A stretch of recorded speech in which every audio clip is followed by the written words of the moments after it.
Hey, Soul Stories fam. We're starting a new love journey. Tell us where you're watching from. Don't forget to subscribe and join our family. Now stay with us. The story begins.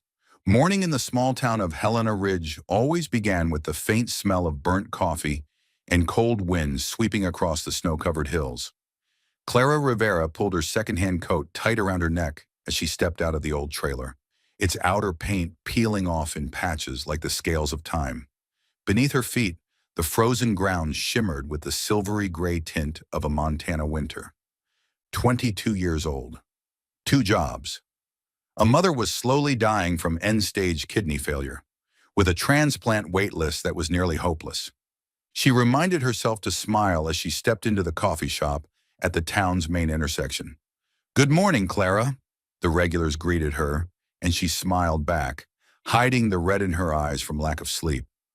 The morning passed like any other, grinding machines, the jingle of the doorbell, orders being called out. But around 9 a.m., while Clara was wiping down the espresso machine, the manager called from the front counter. "Clara, you've got a letter." She frowned. Who even sends paper letters these days? The envelope sat in the receipt tray, thick cream-colored paper, the upper corner stamped with the logo of the Wyoming Silver Creek Foundation, the charity organization under Vail Industries, the largest corporation in the Montana-Wyoming region, known for clean energy projects and the thousands of acres of the Vail Ranch. Clara felt her chest tighten.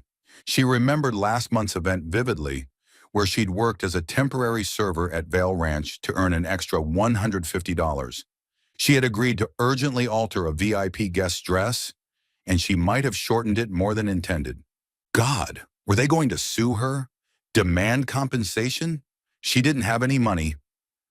A rush of panic crawled down her spine. Clara tore open the envelope, her hands trembling slightly. Inside was a printed document along with a private meeting invitation, both signed by Aidan Vail, the company's CEO and owner. Blue ink signature, straight, cold, and somehow too serious. "You are invited to a private meeting with Miss Clara Rivera. Reason: for humanitarian and legal purposes. Time: 10 a.m. tomorrow morning. Location: Silver Creek Executive Office, Sheridan, Wyoming." At the bottom was an emphasized line: "Attendance required. No representative may substitute." Clara froze. For humanitarian and legal purposes? The phrase sliced through her like a dry, cold blade, half threatening, half hinting at something far more serious than accidentally cutting a dress too short. She could barely feel the ground beneath her feet anymore. After her shift, Clara drove the old 2001 pickup truck back to the trailer, the engine rattling as if it were about to explode. Her mother, Mrs. Rivera, was sitting by the window, her legs swollen, her face gaunt, but her eyes still full of gentle warmth. "Mom, I'm home."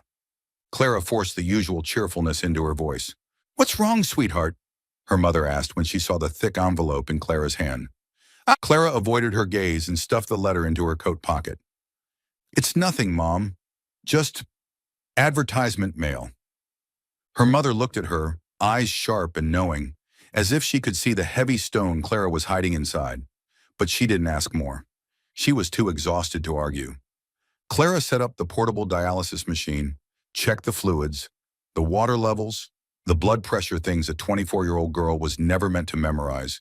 But Clara had to, because full hospital treatment was a luxury they could never afford. The machine beeped softly. Her mother winced. "I can handle it," she said, her voice weak as a breeze. "Don't worry." But Clara worried. She worried so much she couldn't sleep. All night she lay staring at the trailer ceiling, wind howling through the metal seams, her mind tangled with fear.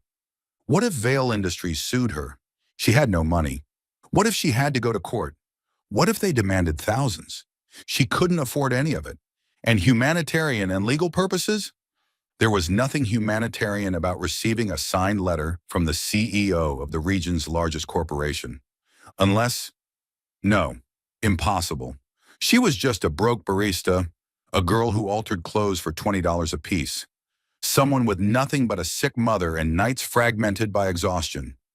Aidan Vail was a legend in the region, a billionaire living on the picture-perfect Vail Ranch, featured on the cover of Forbes, known across Montana as the Golden Man of the Valley, and he had sent her a letter? No way. And that night, Clara opened the letter and read it again. Humanitarian and legal reasons.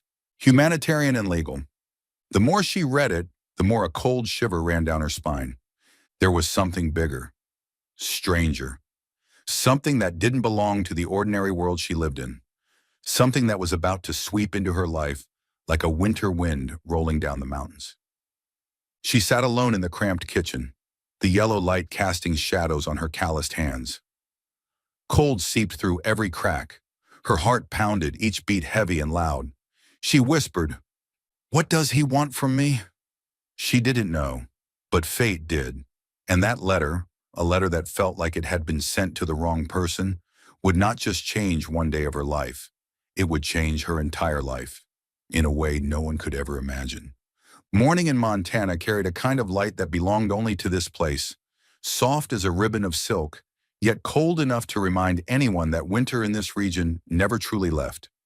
Sunlight brushed across the rows of pine behind Vail Ranch, glimmered over the misty surface of the lake, then spilled across the roof of the main house, an expansive, modern log home that still held the rugged soul of the northern land. Inside, Aiden Vail stood before the floor-to-ceiling glass wall, staring out at the vast sky he both loved fiercely and feared he would no longer belong to for much longer. At 38, he should have been in the prime of a man's life. Career at its peak, a strong body, an open future. But last week's doctor's appointment had shattered all of that.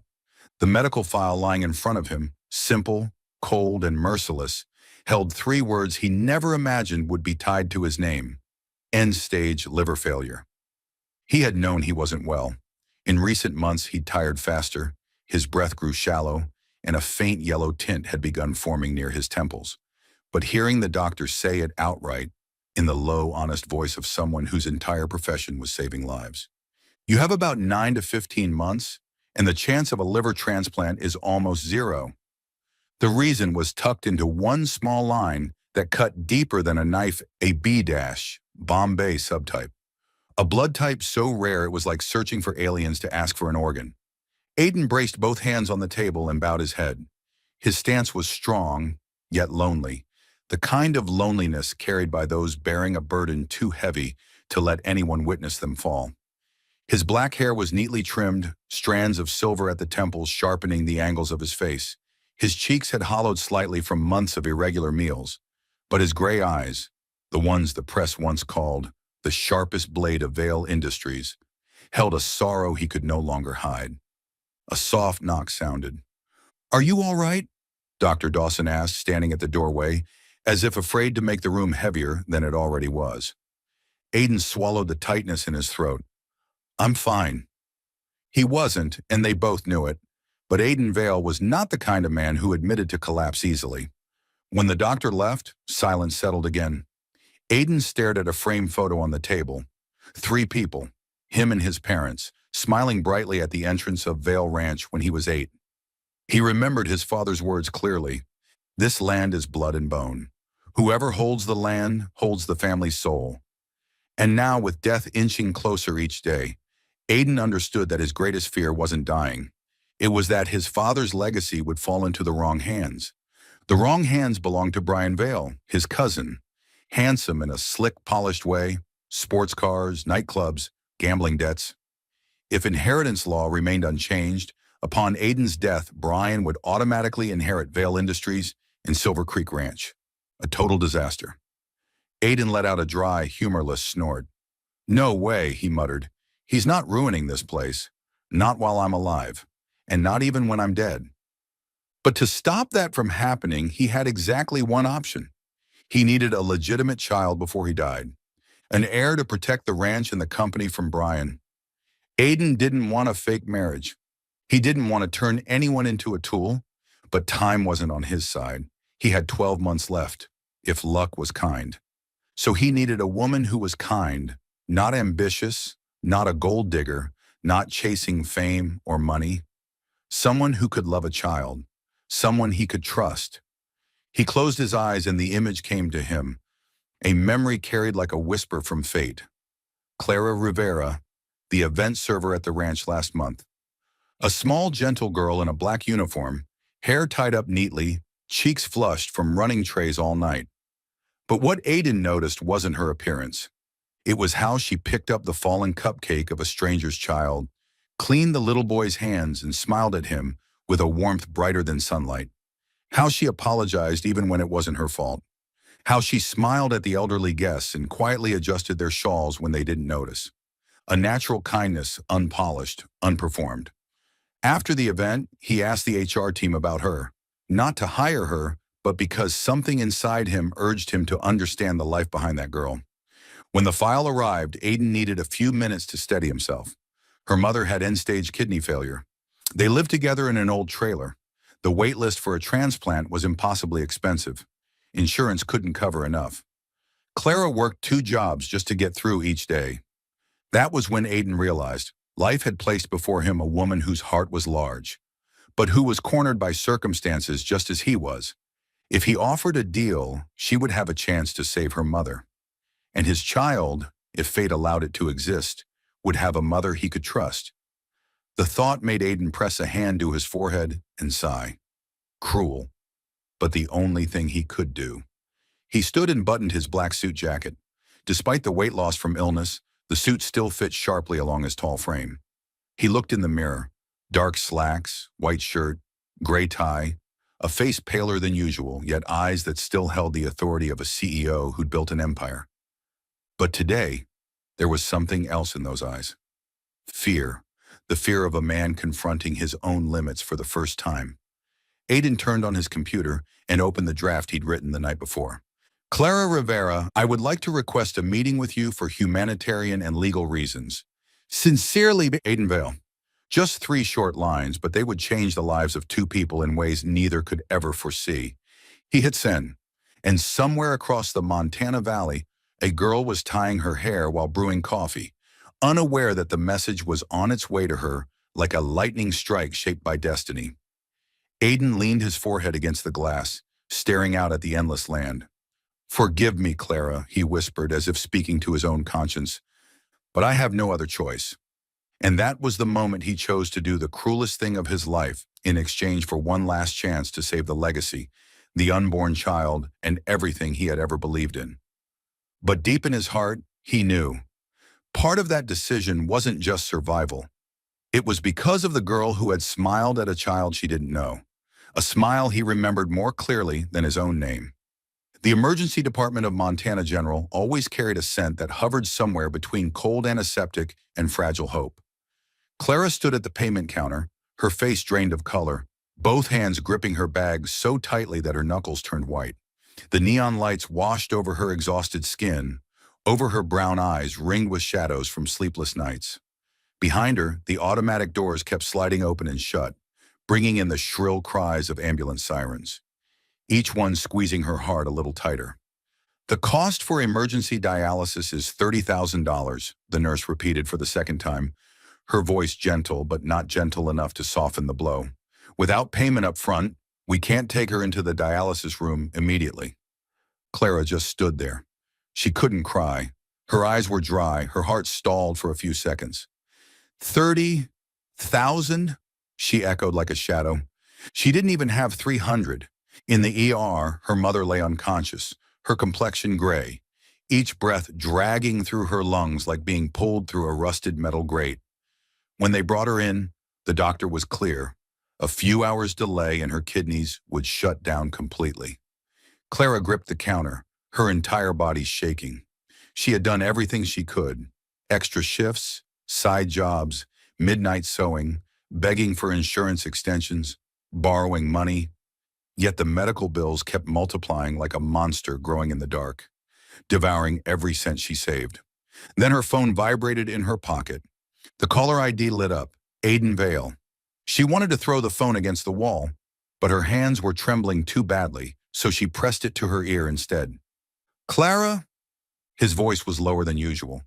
Deep, worn, not cold or commanding, but tired and gentle, as if he had just endured another wave of pain. She swallowed hard. I can't talk right now. You're at the hospital? Clara shut her eyes. He knew everything. He always knew everything. I know the insurance rejected her claim. I'm sorry, Aiden said, his tone steady in a way that made it even more heartbreaking. But Clara, no one is forcing you. It's just that time is running out for both of us. His words made her legs collapse onto the nearest bench. Everything inside her caved in like an old building struck by a gust of wind. She choked out, If I say yes, my mom will get treated immediately, right? A short silence, then Aiden answered, I've already authorized the dialysis. They're just waiting for your confirmation. Clara gasped as if someone had pushed her underwater. Why would you do that? Because if we sign the contract tomorrow, your mother might not live until then. His voice broke slightly as if his body was hurting again. You only have to say one word. Just one. Clara covered her mouth. Her tears didn't fall in drops. They streamed, spilling over her trembling hand. What he was asking for was brutal, unfair, cruel. But letting her mother die before her eyes was even crueler. She looked through the glass, saw her mother lying motionless in the ER bed, tubes around her arms, cold white lights falling over the face that had protected her all her life. She knew she had no way out. Clara inhaled, a long, trembling breath that felt like it was tearing her in two. Then she spoke, small, broken, but unmistakably clear. I agree.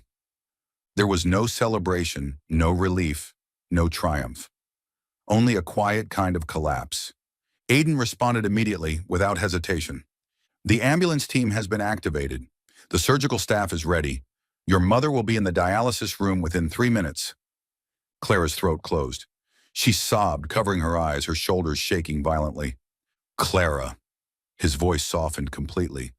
I know this isn't fair to you, but I promise you, I will honor everything written. She didn't answer. She only buried her face in her hands and cried like a child. A moment later, a medical staff member rushed toward her. Miss Rivera, your mother will be taken into the dialysis room right now. We need your signature. Her legs were so weak they barely held her up, but Clara forced herself forward. She held the pen in her trembling hand, the ink shaking the way her heart did. Sign for her mother to live. Sign for herself to enter a marriage no one would dream of. Sign for a future she couldn't tell was salvation or a free fall. Clara put her signature on the final line. Her tears fell onto the contract. 1 drop, then 2, then 3. That night, she became Aiden Vale's wife on paper. And on that same night, her fate veered onto a completely different path, carrying with it the most heartbreaking, yet bravest yes of her life. The morning of the wedding unfolded under the pale light of early March in Montana, a soft, breath-like glow laying a thin veil of mist across the valley, as if the whole landscape was holding on to a secret too heavy to speak. Clara stood in front of the mirror in the small hospital restroom, where she had just signed the final papers for the doctors to take her mother into emergency dialysis the night before. The white wedding dress that Vale Industries had prepared exactly to her request was a modest version, ankle length, fitted to her slender frame. No lace, no crystals, none of the luxuries she was too afraid to touch. Just a tasteful, simple dress that made her look like a bride. If people didn't know that only last night she had sat crying on a cold tile floor because her mother was about to die. When she stepped out of the hospital wing, the cold wind brushed her cheeks and made them tremble. She tightened her coat, her heart stumbling when she saw the black SUV from Vale Industries waiting at the front gate. The driver bowed slightly, asked nothing, and simply opened the door for her. All the way to the small marriage license building in Silver Creek, Clara stayed silent, her hands interlocked so tightly that her fingers ached. Aiden was waiting inside, an image entirely opposite the fear and chaos swirling inside her. He stood in front of the wooden desk where the county judge was arranging papers, wearing a charcoal gray suit tailored to perfection, his hair neatly combed. But his eyes always told the truth about his health. They were slightly sunken, shadowed, with a faint yellow tint, signs of a liver giving up on its owner. Yet when he saw Clara walk in, his gaze warmed instantly, like a cabin fire in winter. Not pity, not awkwardness, just a tenderness Clara never expected from a wealthy, busy, dying man. You're here. His voice was low, rough, but gentle, as if he feared waking her fears. Clara pressed her lips together and nodded. She barely recognized her own voice. Yes. No flowers, no music, no guests except two legal clerks and the judge. The ceremony lasted less than 12 minutes. Just formal words, two signatures, and then Aiden handed her a small white gold wedding ring, minimalist but heartbreakingly beautiful. He didn't touch her hand right away. He hesitated, silently asking if she was ready. When Clara slightly extended her hand, he slipped the ring onto her finger with deliberate slowness. Slow enough that she felt the warmth of his fingers, not intrusive warmth, but the kind that tried not to frighten her. No kiss, Aiden murmured softly, as if joking to ease the thin thread of tension in the air. His lips curved faintly. I don't want to make you uncomfortable. Clara let out a small laugh, soft, unexpected, surprising even to herself. In this strange moment, heavy with pressure and fear, Aiden somehow made her feel less like she was being purchased, less like she was trapped in a cruel agreement. He made it as humane as possible. After completing the paperwork, he opened the car door for her. We'll go back to the ranch. You'll have your own room, everything you need. No one will bother you unless you want them to. Thank you, Clara whispered. She didn't know what she was thanking him for. Saving her mother? Not treating her like a contract? Or making an impossible marriage feel slightly less terrifying? Vale Ranch sat on the outskirts of town, about 15 minutes from the tiny cluster of houses and the lone gas station in Silver Creek. Asphalt turned into a smooth dirt road, fields of pale gold stretching on both sides, and far in the distance the faint outline of the Rockies blurred by mist. Clara looked out the window, feeling as though someone had turned the contrast of her life up by several levels, wider, brighter, and foreign. The main house appeared after a bend, a blend of wood and glass, sloped roof, wide balcony, the kind of place she had only seen in architecture magazines. A row of rocking chairs sat on the porch, wide windows faced the fields, and a garage big enough for 3 cars. Welcome home, Aiden said, like a line he was obligated to say, but his voice was so sincere that Clara couldn't treat it as courtesy.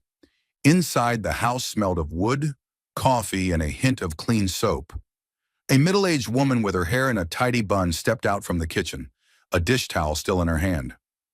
Mr. Vale, she greeted with a small smile, then glanced at Clara with curiosity, but not judgment.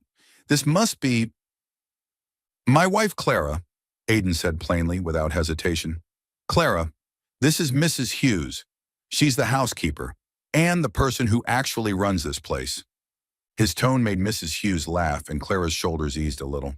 At least someone in this house laughed. Lovely to meet you, dear, Mrs. Hughes said, her voice warm in a grandmotherly way. If you need anything, just let me know. Moving somewhere new is never easy. New home. The words made something inside Clara flutter. An image of the old trailer, the thin walls, the leaking roof, the dampness and disinfectant smell, where her mother lay alone. She nodded, smiling faintly, though her eyes still carried sadness.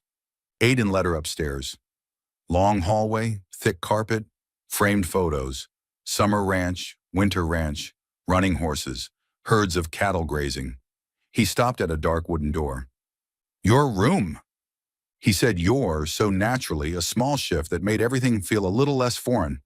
If anything doesn't suit you, tell me. Everything can be changed. She stepped in.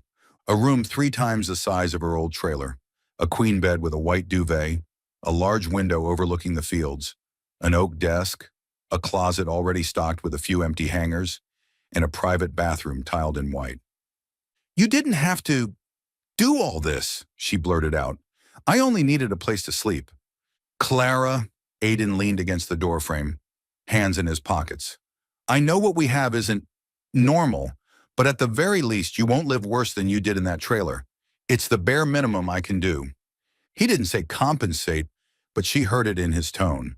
And strangely, that made her feel less like she was being bought, more like she was being cared for. Thank you, she said quietly. For the first time, she said you without stumbling. Aiden nodded. I'll let you rest. Dinner is at 6. If you want to visit the hospital, I'll have the driver take you at any time. As he turned to leave, Clara asked without thinking, "And your room?" He stopped, turned back, his gray eyes meeting her brown ones. "End of the hall, left side, as far from you as you want." His lips tugged into a small, nearly invisible smile, trying to turn something heavy into something feather-light. "I won't bother you unless you want me to. Anything related to obligations," he hesitated but continued, "will only happen when you feel emotionally ready. There will be no pressure." Clara hadn't expected the topic to be addressed so bluntly. Her whole body heated. "But the contract," she stammered. "The contract doesn't require you to suffer," Aiden replied. "I won't turn myself into a man I despise." He closed the door gently behind him, leaving Clara alone in the new room with a strange feeling. Amid all the insanity and the biggest transaction of her life, she somehow felt safe, at least with the man trying so hard not to scare her. That first night in the new home, Clara visited her mother at the hospital, sitting by her bed until the nurse reminded her, "Visiting hours are over." Her mother slept better, her skin rosier thanks to the medication and machines. Clara lingered in the parking lot, staring at the velvet black Montana sky, stars glittering, cold air nipping her cheeks. She was Aiden Vale's wife, a CEO waiting to die. She would bear his child. Her mother would live longer, maybe years, because of the funds he had provided. It all sounded like a wild Netflix plot, yet it was her real life. And back at the ranch, most of the lights were off except for a warm glow along the upstairs hallway.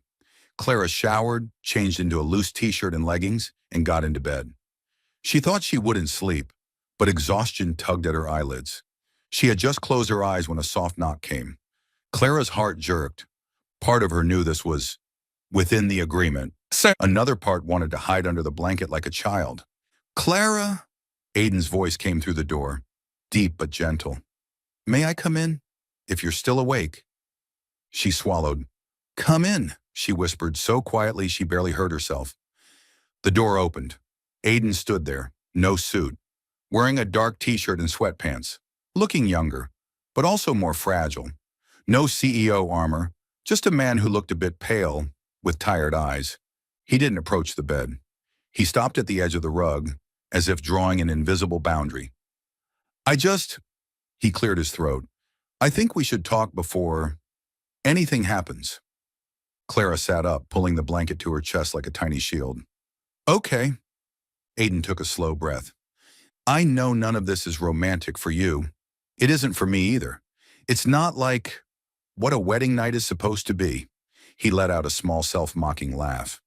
"I just want you to know, I'll ask before every step, and we can stop at any moment. If you say stop, I stop. If it's too hard for you, we'll wait. My doctors say I still have time. No one has the right to touch you unless you want it." Something inside Clara loosened. She hadn't realized she'd been holding her breath until now. "So she whispered, "if tonight I say I'm not ready, then I say goodnight and go to my room." Aiden replied simply, as if answering a meeting question. "No penalties, no fees, no complaints filed via email." His lips curved.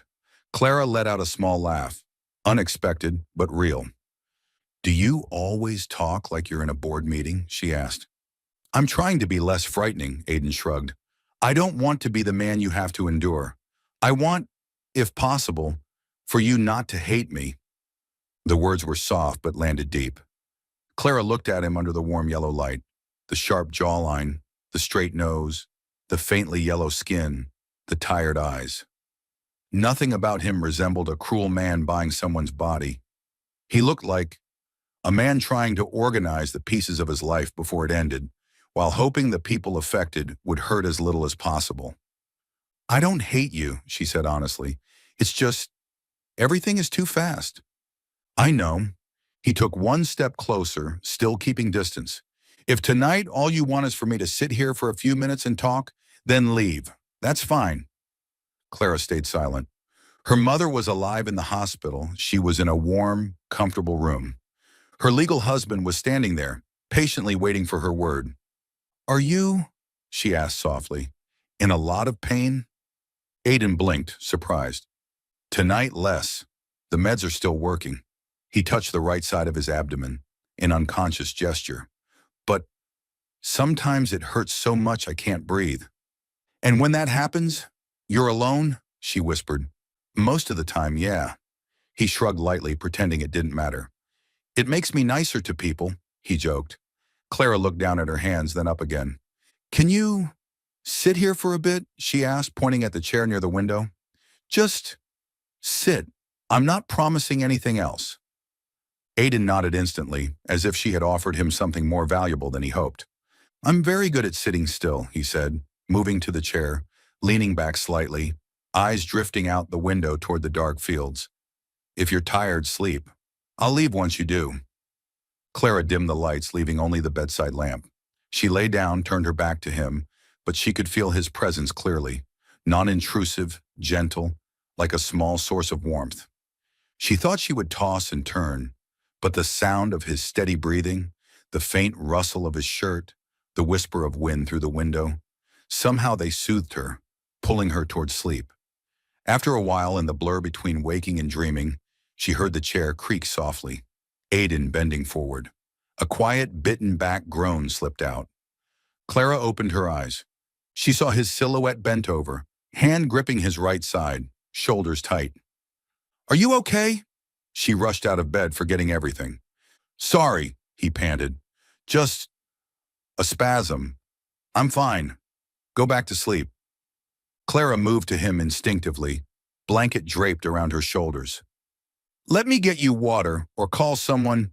No, he shook his head, sweat beading at his temple. It'll pass in 5 minutes. I'm used to it. I'm used to it. Those words squeezed her heart painfully. She didn't think. She simply placed her hand on his shoulder, pressing gently, the same way she used to do for her mother when she had pain spasms. Breathe slowly, she whispered, in and out. Even in pain, Aiden let out a small laugh. You're teaching a CEO how to breathe? If you want to stay alive as a CEO, then please breathe, she replied, her voice a little softer. They stayed like that for a few minutes. Aiden hunched forward, breathing carefully as the pain ebbed. Clara's hand on his shoulder, feeling the heat under his shirt and the tiny tremor in his muscles. Finally, he lifted his head, pain still lingering in his eyes but calmer. Thank you, he said slowly, for being here. Clara shook her head. I should be the one thanking you. If it weren't for you, my mom. We don't have to measure who owes who, Aiden interrupted gently. We're in an agreement, but beyond the paperwork, I hope we can still be kind to each other. Clara studied him for a long moment. In that instant, a dying man didn't feel like an abstract concept in a medical file, but someone real, someone fighting to stay whole while his body betrayed him. I think, she whispered, I can try. That night, no obligations were fulfilled. Aiden stayed a little longer, making sure the pain had passed. When Clara began to doze near the edge of the bed, he stood, instinctively pulled the blanket up to her shoulders, and whispered, Good night, Mrs. Vale. Half asleep, Clara heard those words, Mrs. Vale, and they no longer felt as heavy as a sentence, but like something waiting to be redefined. She drifted off again, knowing this marriage was still a transaction on paper. But every time she saw Aiden fight through pain, her heart softened. And sometimes, through the smallest cracks of compassion, something like the beginning of love could slip in. Mornings on Vale Ranch always began with a soft golden light that slipped over the mountains like slowly melting honey. The wooden staircase was still cold from the long night, and the faint creak of the floorboards sounded almost like a greeting to a new day. Clara was beginning to get used to that rhythm. Not the rhythm of a wife, but of someone staying long-term while trying not to touch anything too deeply. But Aiden, he was also learning how to live with another person for the first time in years. One morning when Clara came downstairs to make coffee, Aiden was already sitting at the kitchen island. He wore a gray hoodie and sweatpants, looking a few years younger without a suit, yet noticeably paler. On the table lay a cluttered stack of papers, business reports, ranch land maps, the winter expense ledger. Clara paused. How long have you been working? Aiden shrugged as though it were nothing worth mentioning. Couldn't sleep. Then he looked up, his eyes softening a little when they met hers. You want your coffee strong or medium? She blinked in surprise. A CEO who knew how to make coffee. However you make it, she said, trying to keep her voice even. He turned on the machine, saying nothing. But maybe it was the first time Clara realized, despite spending most of his life in boardrooms, Aiden's hands made coffee with surprising skill. I used to work as a barista in college, he explained, as though reading her mind. Low pay, but good tips. Clara let out a soft laugh. The first time in days her voice didn't shake. I guessed wrong. I thought you were born knowing how to run board meetings. Aiden gave her a half-teasing, half-gentle look. I learned a few things before my father passed and left all of Vale Industries to me. But coffee, I learned that myself. He placed the mug in front of her, carefully, almost as if afraid it would slip from her fingers. Try it. She took a sip. Strong, warm, smooth like melted chocolate. Better than Starbucks, she admitted. A small, rare, comfortable silence drifted between them. The first lesson came just like that. Unexpected. After breakfast, Aiden gathered his papers, then looked at her for a long moment. The kind of look that made her wonder if she'd done something wrong. You like reading economics books? He asked. Clara startled. I stayed home a lot and didn't know what to do, so I grabbed a few books from your library. She hadn't meant to confess, but Aiden didn't seem bothered. On the contrary, his eyes lit up with genuine interest. If you enjoy them, he said slowly, I can teach you. Teach what? Financial management, how the ranch operates. Then, as if afraid she'd misunderstand, Aiden added, it has nothing to do with inheritance or responsibility. Just, if you're staying here for a while, I think it's better if you understand the things around you. Clara nodded, unsure whether to feel grateful or intimidated. But Aiden continued, voice soft enough to be almost a whisper. And I want you to have enough skills to stand on your own, no matter how this marriage ends one day. That line made her chest tighten, not from sadness, but from the steady kindness behind it. And so, the lessons began. Every afternoon after the nurse finished caring for her mother, Clara's ride would take her back to the ranch. And every evening, the warm yellow light in Aiden's office was always on, waiting for her. He taught her the simplest things. How to read financial statements. The difference between profit and cash flow. How a ranch operates by season. Livestock feed prices. Fence maintenance and winter feed storage. Land schematics and underground water points. And on some days he spent an entire hour just correcting the way she held a pen while drawing land maps. It's not because I'm picky, Aiden said, his hand guiding hers, warmth passing through his fingers to hers. But because when you do this on your own, accuracy can save an entire season. Clara looked at his hand, veins raised, long fingers, a faint tremor he couldn't hide. Yet he focused more on the land map than on the pain simmering beneath his ribs. You okay? She asked. Aiden stiffened slightly. The meds haven't kicked in yet. It'll pass. But that night, Clara still found him bent over his desk, hand clutching his right flank. She thought he'd fallen asleep, but the sound of pained, restrained breaths was painfully clear in the quiet room. Aiden? She hurried toward him. He tried to straighten, but his eyes stayed shut, sweat beading at his temple. Sorry, just a spasm. I'll get your medicine. Don't.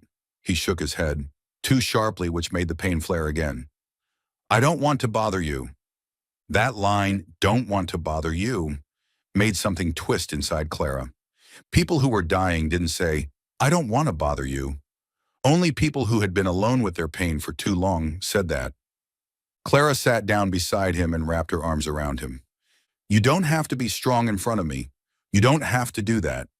Aiden raised his head, dark circles beneath his eyes catching the faintest glimmer of something like hope. Like someone had finally opened a window in a room too long sealed shut. You're not scared of me? He asked, voice so small it hurt her chest. Scared of what? People hurt, so they hurt. A tired but real smile flickered across his lips. The pain slowly eased.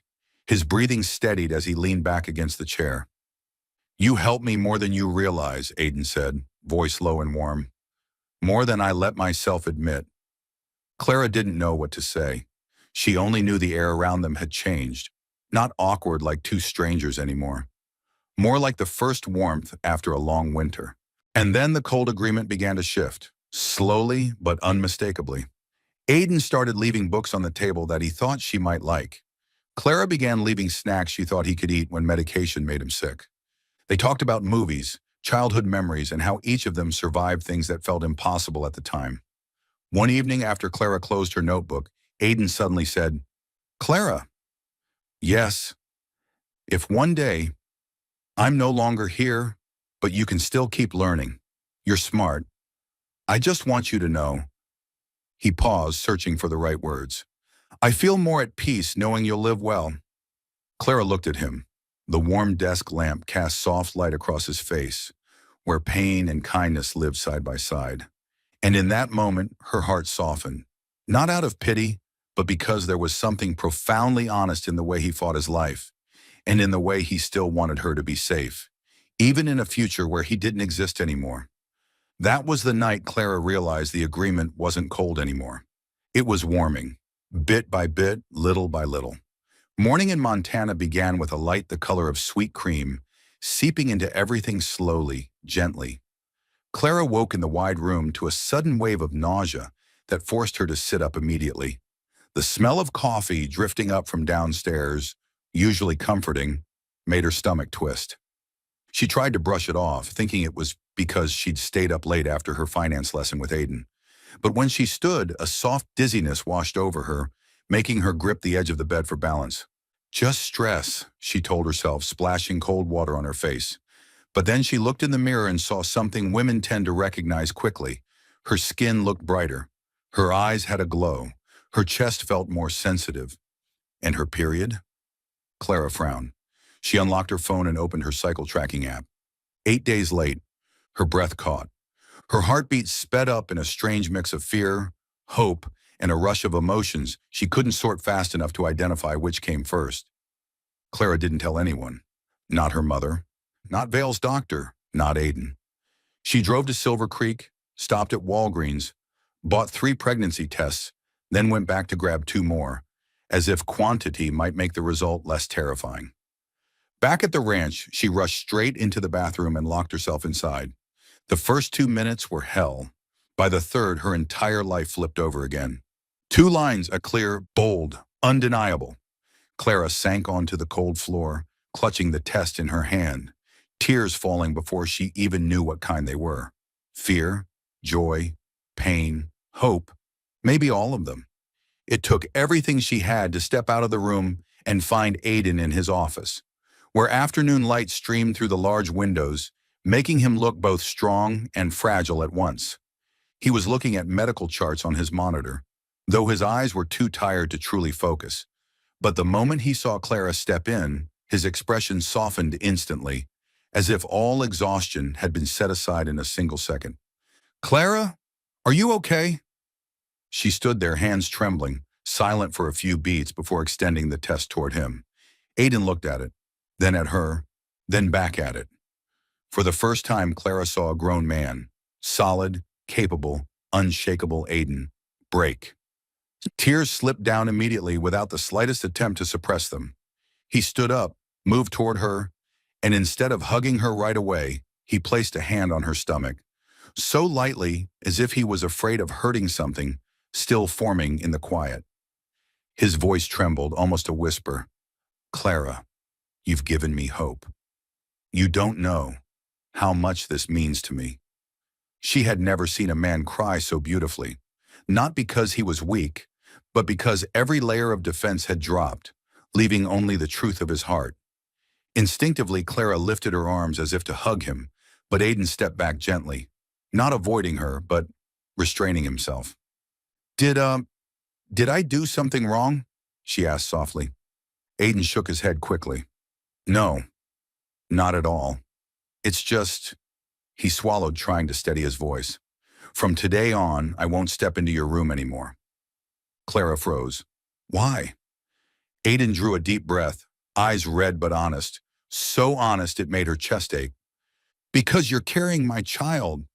And I don't want you to think that I ever touched you because of a clause in the contract. That line cut deeper than any love confession in any movie, because it wasn't flirtation. It was respect. It was character.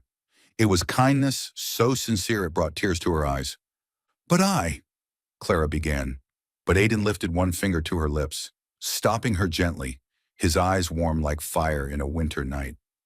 Not now, he whispered. I want, if anything between us goes further, for it to be because of us, not the contract, not because my time is short, not because you feel guilty, but because you want it. You choose it. You feel safe. Clara felt something warm bloom in her chest, soften, tighten, something she didn't want to name yet, but it was growing stronger, day by day. Aiden guided her to sit, brought her water, and moved carefully around her as though she was the most precious thing he'd ever been allowed to touch. Are you tired? Nauseous? Should I call the doctor? Or do you want me to step out so you can rest? Not a single sentence about the contract. Not one mention of obligation. Not a trace of calculation. Clara looked at his face, pale, shadowed, but his eyes brighter than she had ever seen them. And in that moment, she knew one thing with absolute certainty. She had begun to love Aiden Vale. Not suddenly, not dramatically, not out of pity, but because he was exactly who he was. A man slowly dying, but still trying with everything he had to live gently. The following months passed like pages of a diary no one had planned to write. Yet every line carried the fingerprints of both Clara and Aiden, fragile, cautious, and beautiful, in a way neither of them dared to look at directly. Aiden began spending more time inside the house, partly because the doctor insisted he reduce his workload, and partly because he enjoyed being near Clara. Not in the way a man enjoys a woman, but in the way someone, perhaps for the first time in their life, feels a big, silent house grow a little less cold. Clara was over 4 months pregnant, her stomach still flat, her petite frame still swallowed by loose sweaters, but her eyes had changed, warmer, rounder, and sometimes glowing when Aiden entered a room, as if her body reacted before her mind could understand why. Aiden noticed. He noticed everything about her. Every day they studied together, just as she asked and just as he promised. Not formal lessons, but long conversations in the reading room, each evening dedicated to a new topic. Cash flow, ranch operations, financial management, risk analysis, Montana land ownership laws, or simply the differences between grass types for the horses. Aiden explained slowly, in his low, steady voice, his fingertips brushing lightly over the pages, while Clara sat across the table, so focused that sometimes he had to stop, just to look at her. She was intelligent in a quiet, unpolished way. Never went to college, yet her ability to catch on and question things made Aiden feel as if he were speaking to a future partner, not the woman he'd married out of desperation. One afternoon, as the last rays of daylight cast gold across the room, Clara rested her chin on her hand while studying a financial chart. Aiden watched her for a long moment before murmuring, "You learn so fast. Sometimes I forget why we even started this." Clara lifted her head. "Why did we, Aiden?" He didn't answer immediately, but his eyes softened so much that her heart faltered a beat. Every evening they had dinner together. At first the meals were quiet, but eventually they began sharing childhood stories. Aiden had grown up in a grand house where no one touched anyone. His mother died when he was 8. His father, a man he referred to only as that man, never hugged him once. Aiden learned to live alone in his room, to be silent, and to become an adult long before he was ready. "I can't remember my mother's voice," Aiden said one night as Clara poured him orange juice. "I only remember her hands, fixing my messy hair before I left the house. My father hated that. He said men shouldn't let women pamper or tidy them up." Clara set the glass down so gently that it didn't make a sound. "I don't think you had an easy childhood." "No one does," he said. "Some people are just better at hiding it." She looked at his face under the warm light, the tired creases around his eyes, the faint yellow tint of liver failure, the determination in every breath he took, and her heart tightened. "What about you?" Aiden asked. "Trailer life. Was it ever happy?" Clara smiled faintly. the kind of smile that made him want to protect her. It was cramped, freezing in winter, hot as an oven in summer, but Mom and I made the best of it. We laughed more than you'd think. I believe that, Aiden said softly. You bring a warmth this house has never had. Clara froze. Aiden froze too. Neither of them meant to say it out loud, but the words hung between them, light yet deep, simple yet heavy with meaning. Love, or the thing that was almost love, didn't come from grand declarations. It came from unintentional touches, their hands brushing when they opened the cabinet, their wrists grazing when he handed her tea, their shoulders nearly touching as they bent over a ranch map. It came from the way Aiden watched every tiny flutter inside her belly, even though the baby was far too small to be seen. It came from the way Clara said his name without fear. Aiden, as if he weren't a CEO with thousands of employees, but simply a man trying to live a few more weeks. But illness has no compassion. It doesn't wait for anyone to love anyone in time. Aiden grew weaker, his skin more yellow, his eyes sunken, his hands trembling even when holding a glass of water. The pain attacked him so intensely that he had to brace against the sink, sweat dripping, breath shallow and broken. One rainy night, as Clara passed the hallway, she heard him almost collapse in the bathroom. She didn't think, she just burst through the door. Aiden was clenching his jaw, one hand gripping the sink, the other pressed to his right side, his whole body shaking as if chilled to the bone. Liver pain, the kind no one should endure. Aiden! Clara rushed to him. He tried to lift his head, lips pale. I'm fine. It'll pass in a minute. She cupped his face, then his shoulder, gentle, slow. Not alone. Not while I'm here. Aiden shut his eyes and tears he had held back his entire life, finally fell onto her hand. Clara, his voice broke, if I had more time, maybe I would have loved you. The sound of rain faded. Time paused. Clara didn't hesitate, didn't tremble like she once did. She placed her hand on his cheek, lifted his face toward hers and kissed him. A soft, quiet kiss. I love you. No pause for doubt, no space for fear. It was simply the truth, as plain and certain as the heartbeat she felt when she pressed her hand to his chest.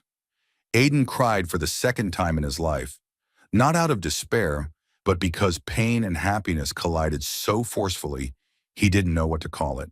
He leaned his forehead against her shoulder, breath shaking. Clara, don't! Why? She whispered. Because I'm leaving soon, he breathed. I don't want to take your heart and leave you alone. She wrapped her arms around him, slow and steady, as if holding his pieces together. You're not taking my heart, Clara said. You're teaching it how to love for the first time. Outside, the rain kept falling. Inside that small, warm-lit room, the man with only a few months left and the woman carrying his child shared a moment neither of them dared to dream of, but needed more than anything. A love not fully touched, not fully spoken, yet deep enough to make two hearts tremble in the dark. A love almost, a love missing only time. That afternoon, the Montana sky looked like a smear of charcoal dragged hard across paper, gray, heavy, unmoving. Clara had just stepped out of the examination room when she saw Aiden standing in the hallway, one hand gripping the metal chair beside him, as if his body could only stay upright by leaning on it. The doctor had left only minutes earlier, but his words still hung in the cold air. 2 to 6 weeks, if no compatible liver is found. Clara froze. 6 weeks. 6 weeks for a man with AB-Bombay subtype. So rare that only a few dozen people in all of North America shared the same genetic variant. There was almost no chance of changing anything. Aiden didn't look at her immediately. He took a deep breath, steadied himself, and said in a voice so calm it frightened her, I'm fine. Clara wanted to scream that he was absolutely not fine, but her throat locked. That night, as mountain winds slammed against the windows hard enough to rattle the glass, she found him in his office.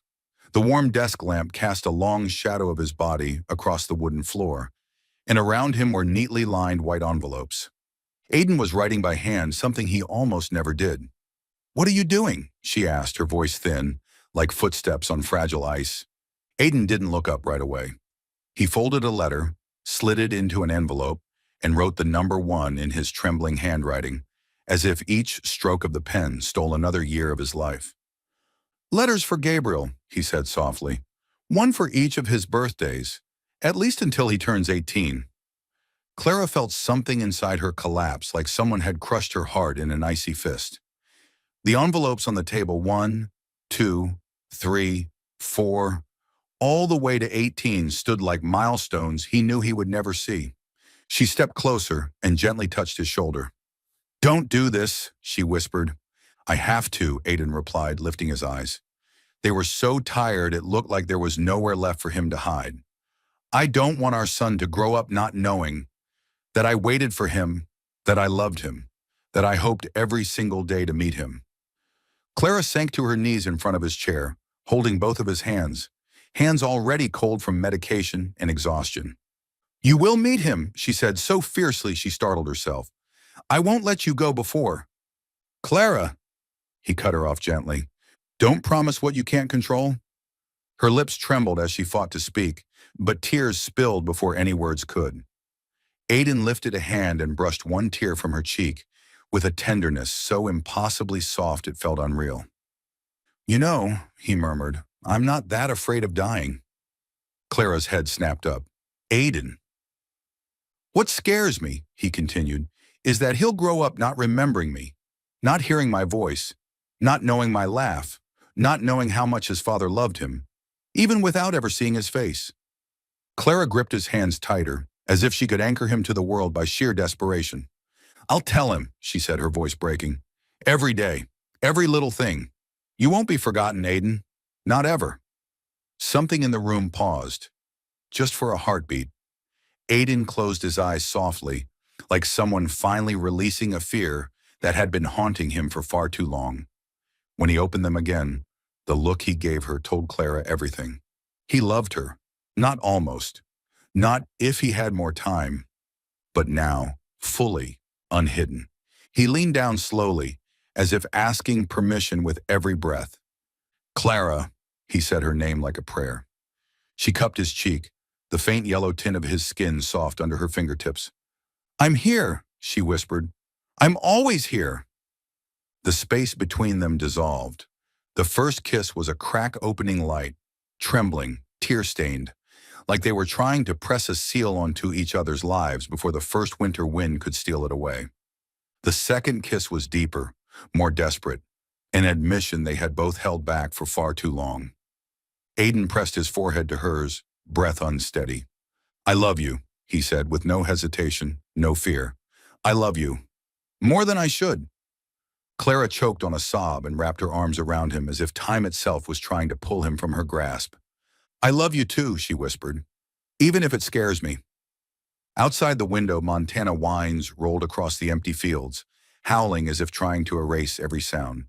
But inside that small room of Vale Ranch, two people held on to each other, not because of a contract, not because of duty, but because their hearts had finally chosen one another. Even if the time left was measured in weeks, in that moment, they decided to love each other as if an entire lifetime still waited ahead. Snow had begun falling in the afternoon, but by midnight, the real storm swept across the valley like a thick white curtain slamming against the windows. Inside the wide ranch house, Clara began feeling the first contractions. Light, uneven, but growing sharper by the minute. She tried to breathe steadily, one hand gripping the edge of the bed, the other cupping her belly. Gabriel was coming, earlier than expected. A nurse on night shift rushed in the moment she saw Clara bending over from the tightening waves. "Clara, we need to get you to the delivery room now." Clara nodded, breath fractured. But the first thing she asked was not about herself. "Aiden, is he okay?" The nurse glanced toward the dark hallway. "His condition isn't good, Clara. The doctors are trying to manage the symptoms. He's asked for you many times." Clara bit her lip as they pushed the wheelchair toward the elevator. Because right next door, just one wall away, the man she loved was dying.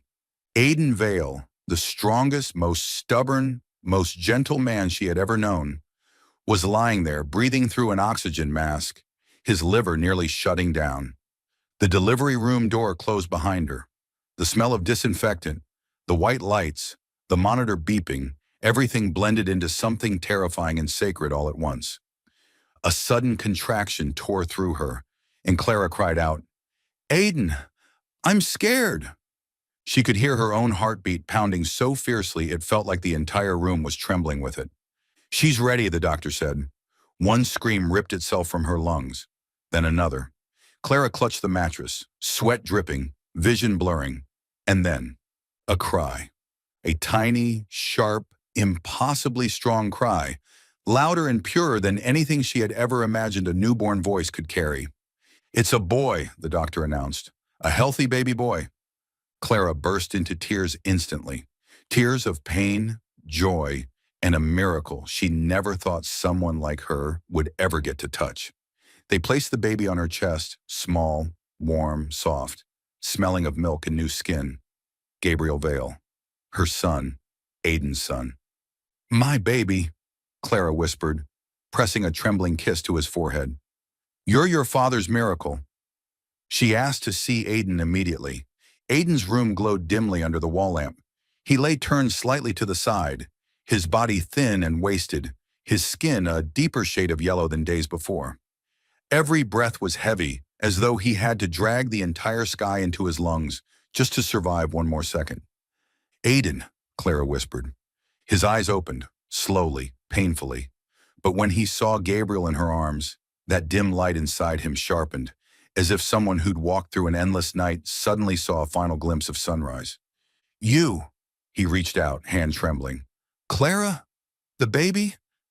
She placed Gabriel into his hands, angling the tiny face toward his father. Gabriel stirred, lips puckering, eyes fluttering open. And in that moment, Aiden seemed to come back to life.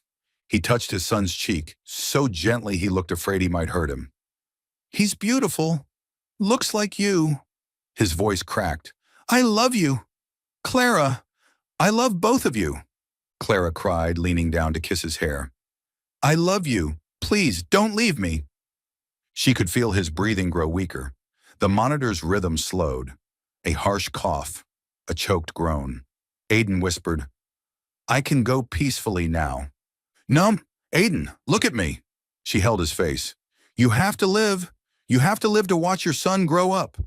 Aiden tried to smile. A broken inhale. "I've seen enough." Then, click. The door burst open. A phone rang sharply through the near-silent room. Dr. Gray rushed in, his face pale, whether from shock or joy, no one could tell.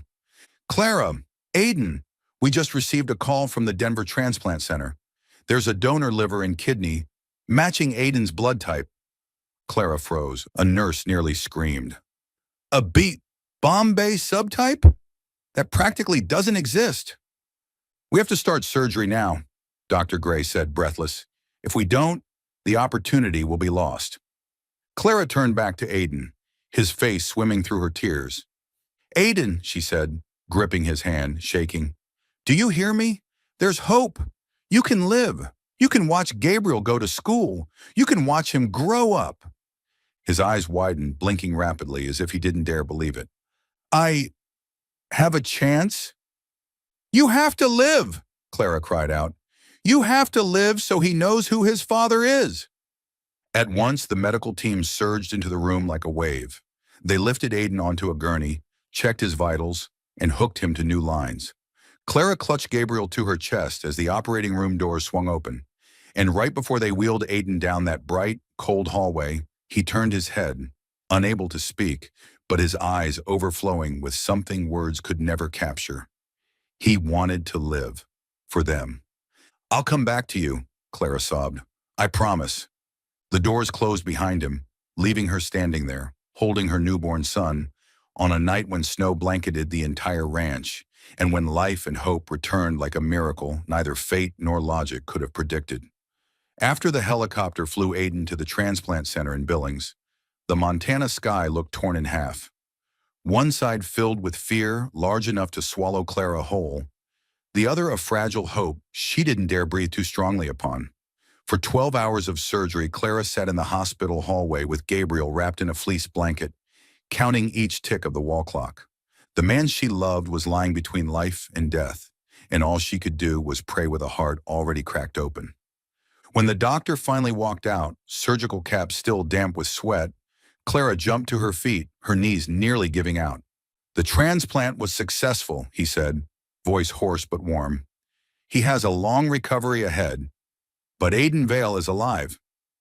Clara pressed her baby to her chest, tears spilling before she could stop them. Gabriel, sensing everything, nestled his cheek against her, making a soft cooing sound as if comforting her. And in that moment, Clara understood. The night her son was born had not only brought a new life into the world, it had pulled her man back into it. The weeks that followed unfolded like a healing film, slow, gentle, filled with light. Aiden lay in the recovery room, his skin no longer the sickly yellow it once was, his eyelids fluttering each time Clara came in with Gabriel in her arms. She hummed softly while putting the baby to sleep, then set him in the small cradle beside Aiden's bed.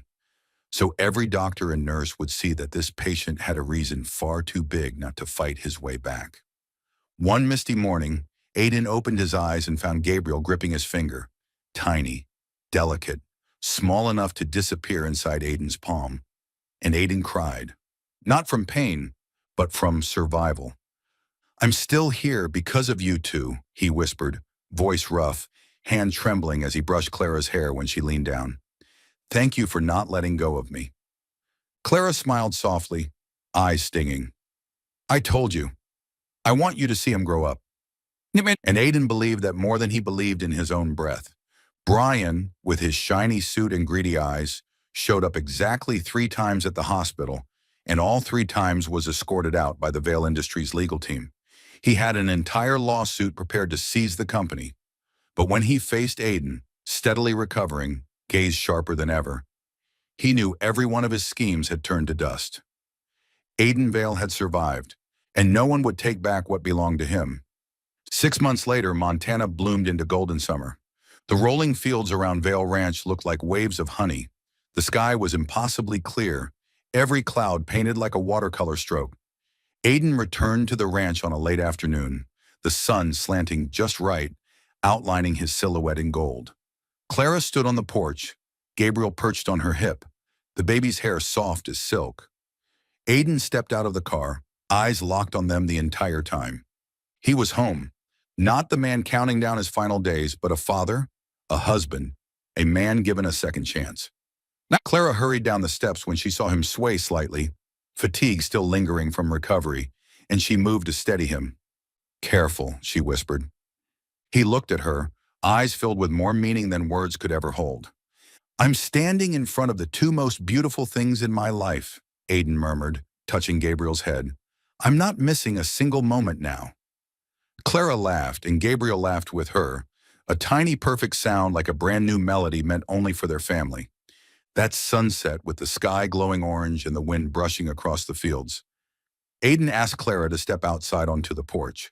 She brought Gabriel along, assuming he wanted all 3 of them to watch the sun go down. But then Aiden knelt, not rushed, not shaky, but with the certainty of a man who had walked through death to come back. Clara gasped, nearly dropping Gabriel. "Aiden, what are you doing?" Aiden looked up, his eyes clearer than the sunset behind him. "You came to me because of a contract," he said, voice deep but trembling with emotion. "You signed it to save your mother. You stayed to give me a child. But I—" He placed a hand over his heart, his new heart, new liver, and new life. "And I want you to stay because of love, not paper, not deals, just us." Tears hit Clara's eyes instantly. Aiden continued, "Marry me. This time? For real?" Gabriel waved his tiny hands as if waiting for her answer too. Clara knelt down, pressing her forehead to his. "Aiden Vale," she whispered, voice breaking, but sweet as honey. "This time there is no contract, no 1-year limit, no countdown."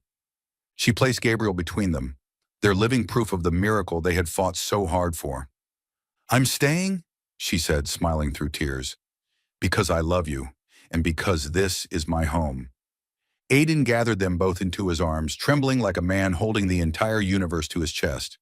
A month later, Vale Ranch held their second wedding, a celebration full of wildflowers, soft country music, friends, ranch workers, and family, all under a sky so blue it felt hand-painted just for that day. Clara wore a simple white dress, her hair half up, her face radiant. Aiden, healthy, bright-eyed, no trace of the yellow that once haunted him, held her hand and never let go. Clara's mother, now fully recovered after her kidney transplant, sat in the front row, eyes shimmering as she watched her daughter walk down the aisle with the man who had saved both of them. When the minister asked, "Do you promise to love her for the rest of your life?" Aiden answered without hesitation, "My old life was almost gone, but this new one, the one I was given back, exists because of her. I promise to love her with everything I have." Clara laughed through her tears. "You talk too much," she teased. "I'm catching up for the years I lost." "Keep catching up," she said, "but maybe not right now. People are watching."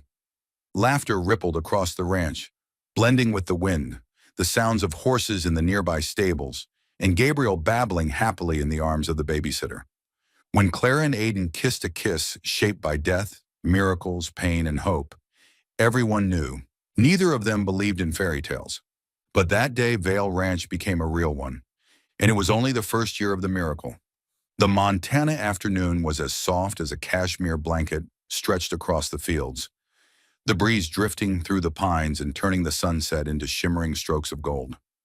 Clara Vale stood on the porch of their new farmhouse, a cup of chamomile tea in hand, taking in a view that was both familiar and something that made her heart want to smile one more time each day. Farther out, where the fields opened wide like a sea of swaying grass, Gabriel Vale, 10 years old, was riding the chestnut gelding Aiden had given him for his 8th birthday. Gabriel rode with confidence, his posture straight, his small hands firm and sure on the reins. He laughed, a bright, ringing sound that stretched far across the evening sky. Clara cherished that moment like a gift fate had returned to her, a gift she once believed she would never have the chance to receive. Behind her, the floorboards creaked under a very familiar set of footsteps. She didn't need to turn around. The rhythm alone was enough. Aiden Vale, the man who once had 2 to 6 weeks to live, stepped onto the porch, his gait still steady and straight as ever. Only now his eyes were brighter, stronger, and more peaceful than all those years before. "He's pushing the limits again," Aiden said, standing beside her, his arms crossed out of habit. The soft wind ruffled a few strands of his hair, making him look years younger than he was. Clara tilted her head toward him. "You said he could ride freely within the east fence?" "Yeah," Aiden exhaled, "but he's heading toward the South Creek now. And you know, I tried to act relaxed about it, but my heart isn't cooperating." Clara laughed softly, taking his hand. "You're always like this, so tough until it involves your son." Aiden pursed his lips in a way that suggested protest, but pride gleamed through it anyway. "Well, he takes after you." "Me?" Clara blinked. "Me, brave like him." Aiden looked at her for a long moment, his smile so gentle it felt like a warm blanket settling over her shoulders. "You're braver than he is, braver than anyone I've ever known." Clara looked down at her tea to hide the faint blush on her cheeks. Even after 10 years of marriage, one kind sentence from Aiden still made her heart react like they'd only just fallen in love a week ago. Gabriel circled back, and Aiden narrowed his eyes, tracking every stride of the horse. Old instincts from a man who had once nearly lost everything, making him overly cautious at times.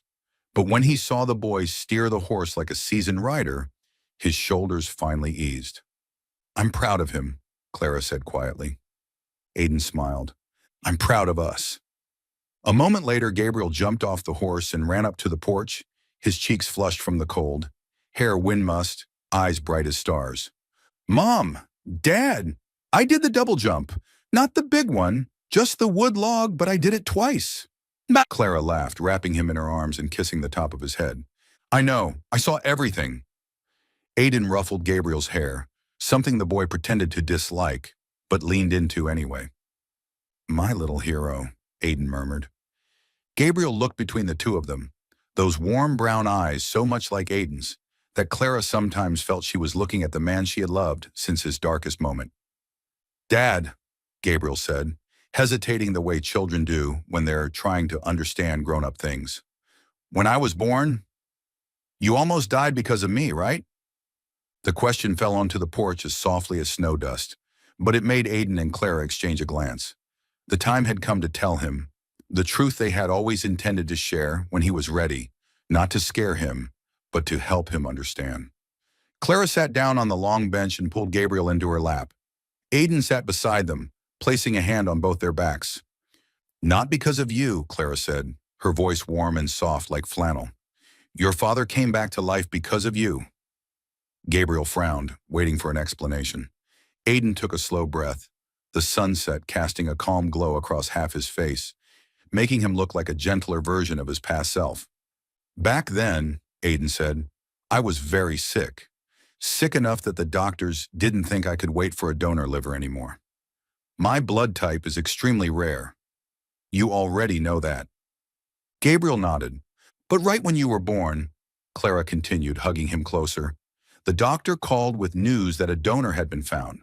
Someone who matched your father. A miracle. Exactly that. A miracle that came just when I was about to give up," Aiden added, his hand tightening gently on his son's shoulder. "When I saw you for the first time, I knew I had to live. Not to run away from death anymore, but to run toward you." Gabriel was silent, his eyes widening. "So, I saved you?" Aiden let out a soft, sweet laugh. "I don't want to say it like that, but yeah, you're the reason I'm alive." Gabriel pressed his face into Aiden's chest, wrapping his small arms around him. Aiden held him tight, eyes closing, unable to hide the emotion of the moment. Clara watched them, her heart swelling with a fullness she once thought she didn't deserve. A few minutes later, Gabriel ran inside to grab a new coat. Aiden remained on the porch, eyes following their son until he disappeared. Then he turned to Clara. "I still can't get used to it when he asks questions like that," he said, touching her cheek gently. "It reminds me how close everything came to ending."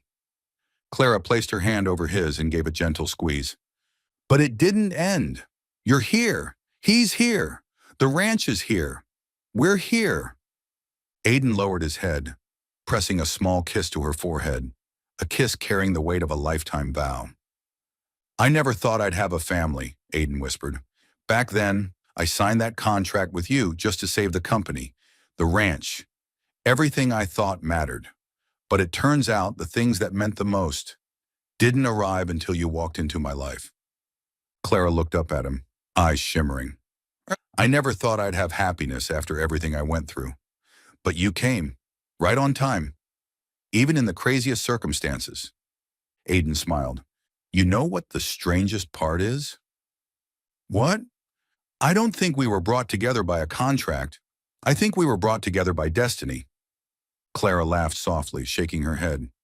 "Destiny delivered by a letter that said, 'For humanitarian and legal reasons,' huh?" "Hey," Aiden pretended to protest. "I was very polite." "Yeah, very polite asking a complete stranger to have your baby." "I was desperate," Aiden argued. "But you agreed. For my mom. And now?" Clara looked at him for a long moment, then whispered, "Now, for you." Aiden pulled her into his chest, savoring a few seconds of quiet filled only with wind and heartbeat. When Gabriel returned, bundled in a warm coat and carrying a comic book his teacher had lent him, he plopped himself between his parents, tugging their hands together. "We're the family Dad thought he'd never have," Aiden said, voice low and warm, pressing a kiss to Gabriel's hair. Clara leaned her head on her husband's shoulder, her hand slipping easily into his. The sunset deepened into indigo. The warm lights inside the house flicked on, bathing the three of them in the glow of a home. A home once built from desperation, from tears, from painful choices. But ending with one thing: love. A marriage once signed to outrun death had opened an entire lifetime for both of them. And as the wind drifted across the fields, Clara knew from that moment on, nothing in the world could ever break them apart. Two lives, one destiny, and a true family.